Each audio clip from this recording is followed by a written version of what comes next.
Hey guys, and welcome back to another episode of the Fireside MMA podcast.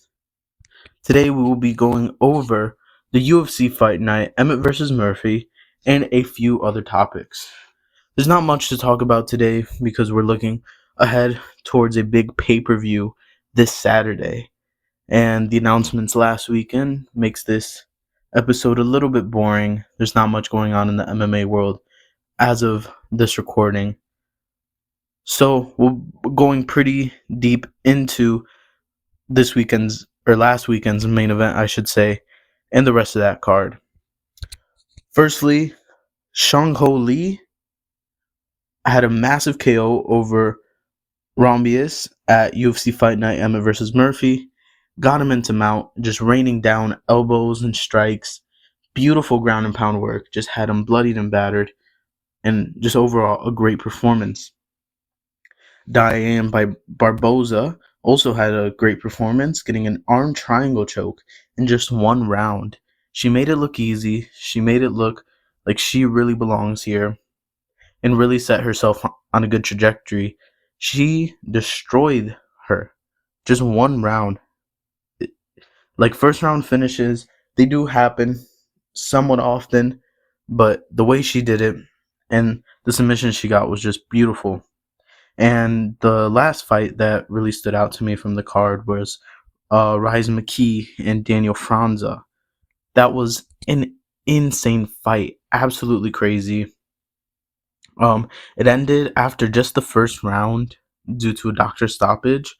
Franza had a huge cut on his lip. It was split in half, like the Alistair Overeem cut. It was just nasty. Just not good to to look at.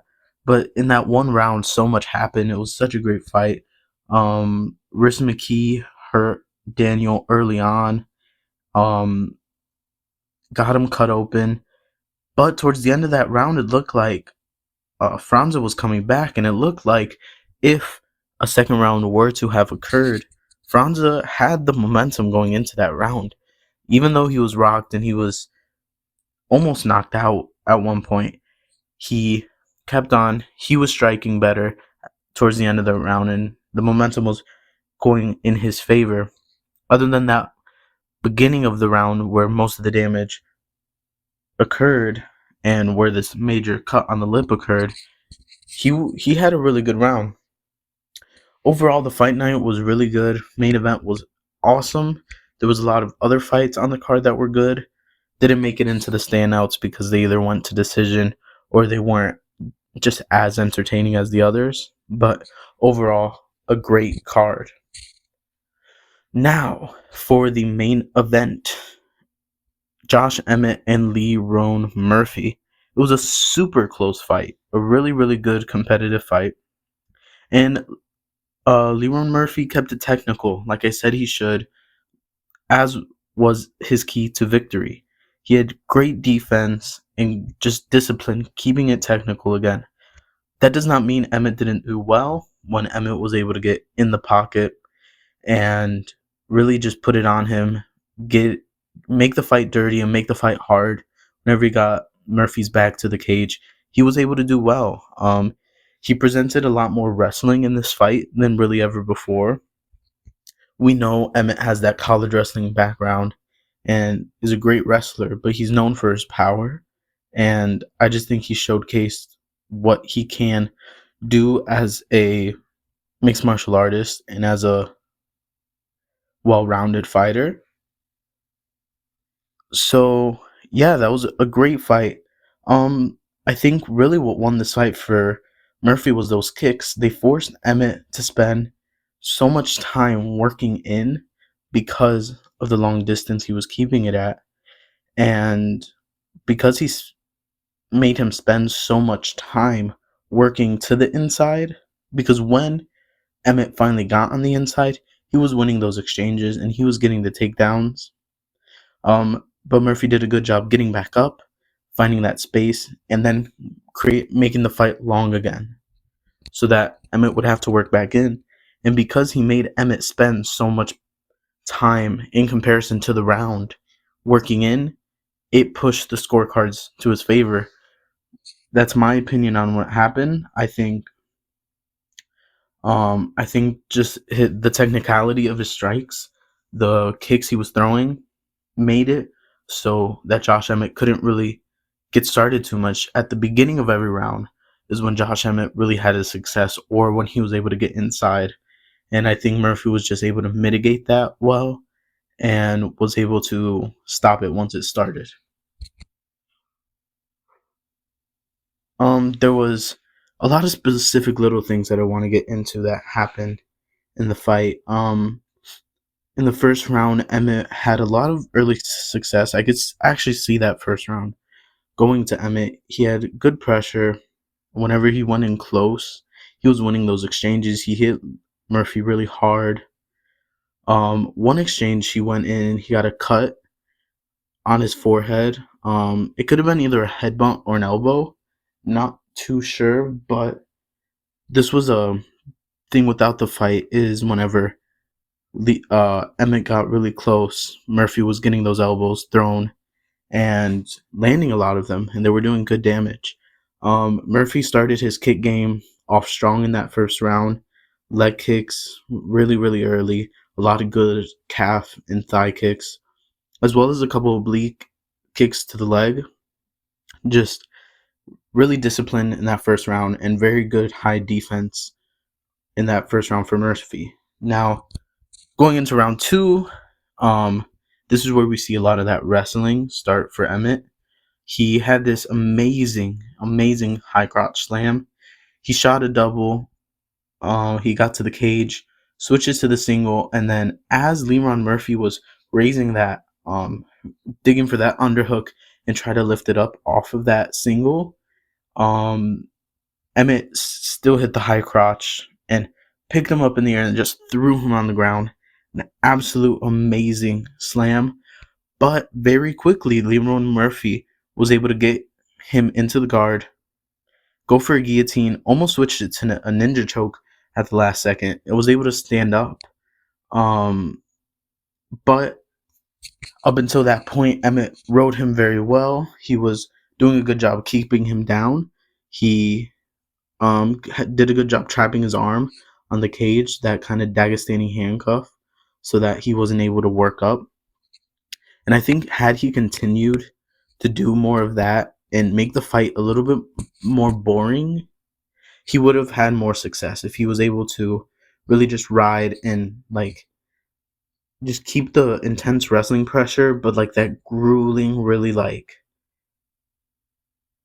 I really don't know how to describe it, but that just constant pressure and that just really riding him down, keeping him on the floor, keeping him tripped up. I think that would have worked out really well if he did that for the rest of the fight.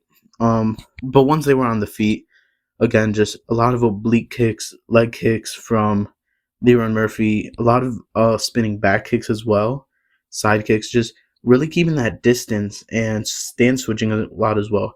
He had so much success from the southpaw position. He never got taken down from the southpaw position.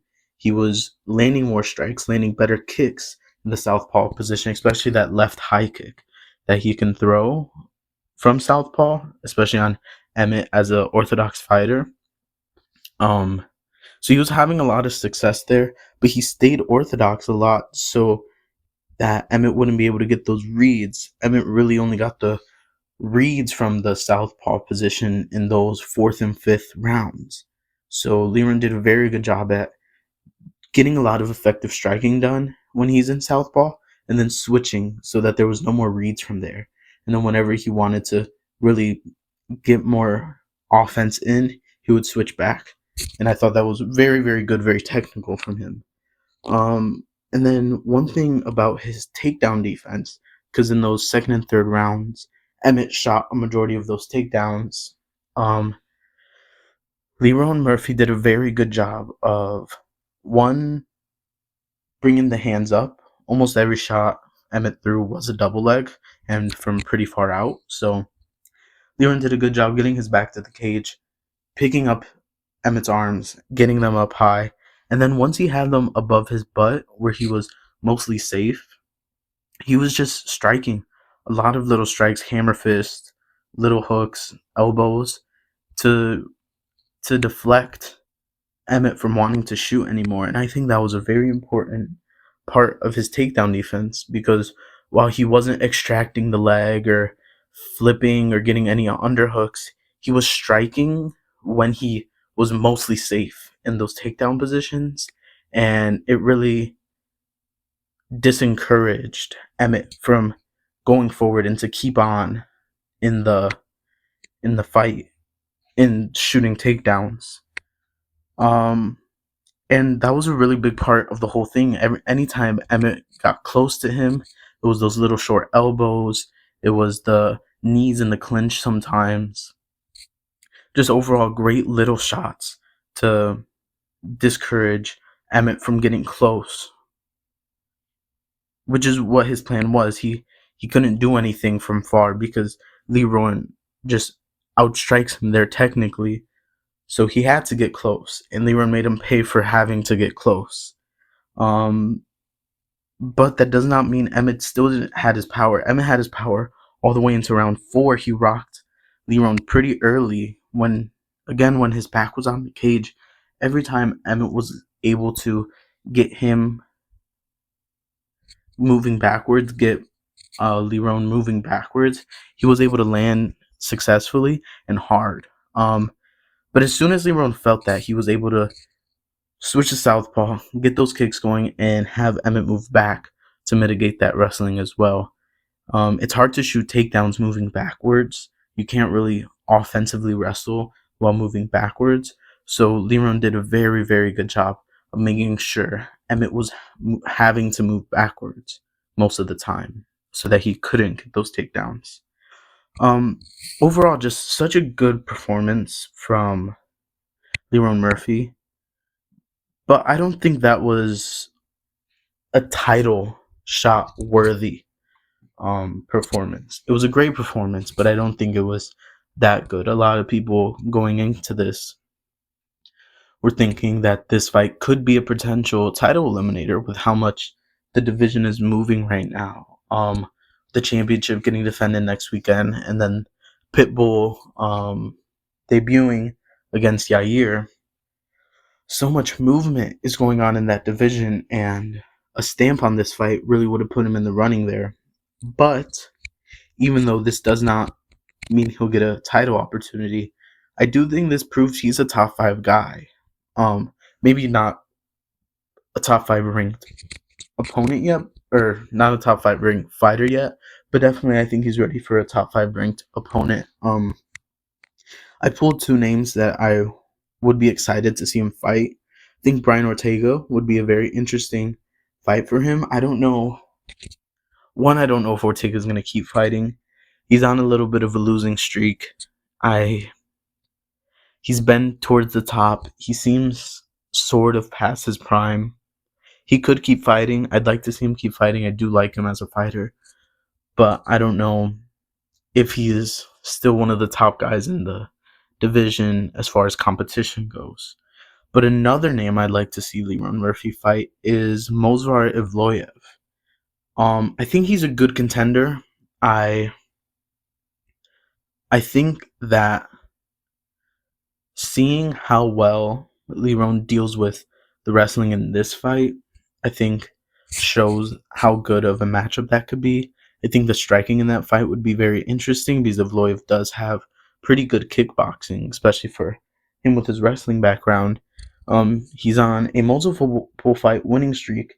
His latest win against Aljamain Sterling, the former bantamweight champion, which was a pretty dominant wrestling victory.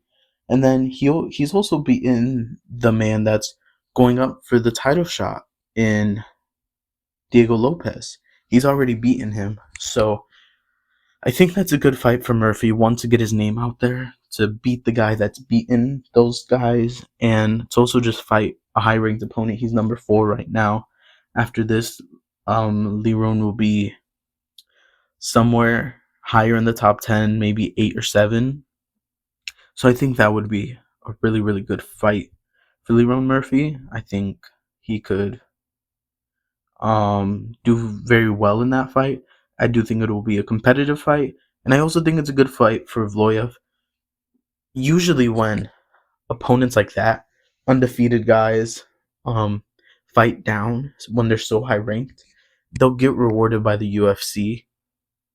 And I think that'll benefit him because Evloeus beat the best of the best. He's beaten the guy that might be champion.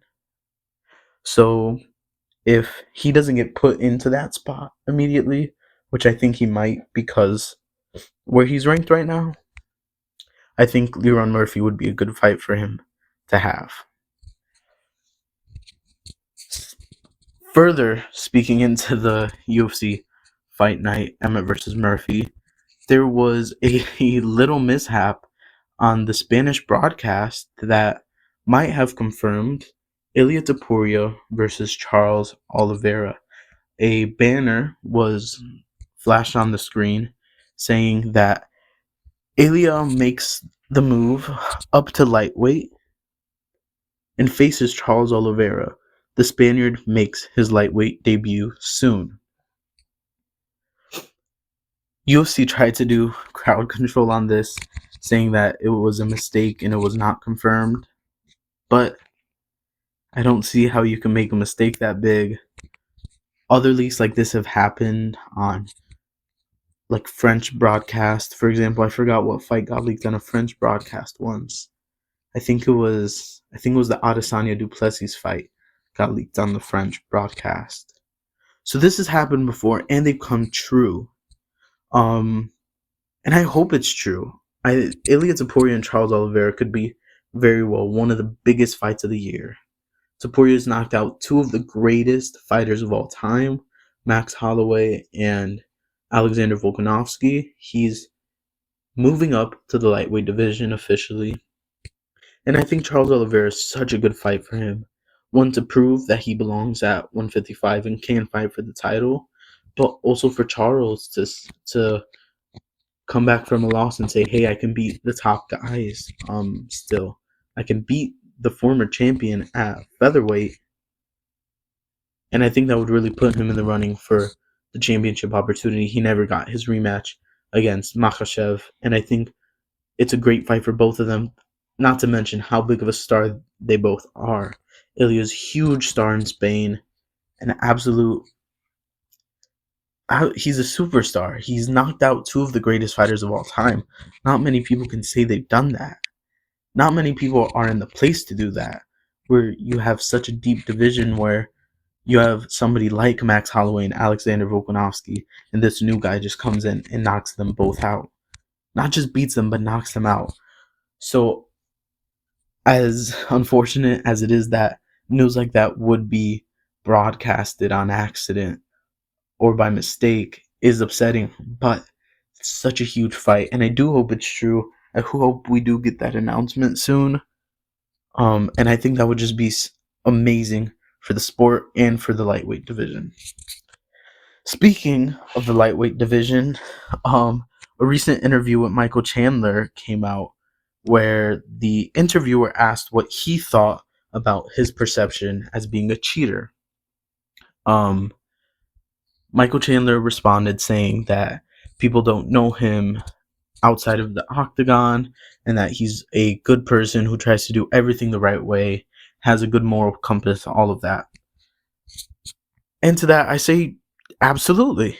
We don't know who he is outside of the octagon. Unfortunately, that doesn't matter when it comes to you cheating or not inside the octagon.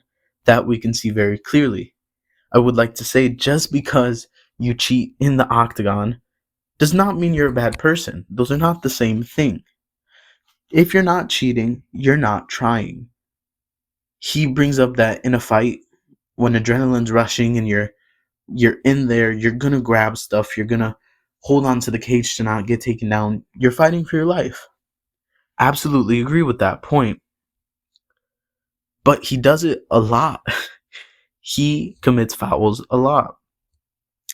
Not once can I remember Nate Diaz grabbing the fence to stop himself from getting taken down.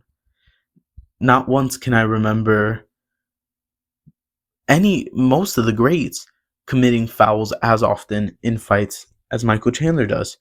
he's a very entertaining fighter, but he's known for two things. He's known for being entertaining, and then he's next probably known for cheating. Grabbing gloves, grabbing mouth guards from inside people's mouths, grabbing the cage to stop takedowns, like blatantly.